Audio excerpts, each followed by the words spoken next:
பன்னீரில் நீராடி சம்பங்கி பூச்சூடி நின்றாரே சண்முகன் சந்தனம் பூசி.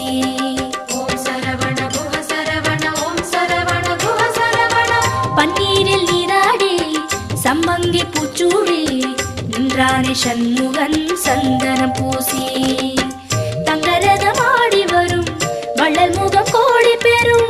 தங்கரதமாடி வரும் வள்ளல் முகம் கோடி பெறும்.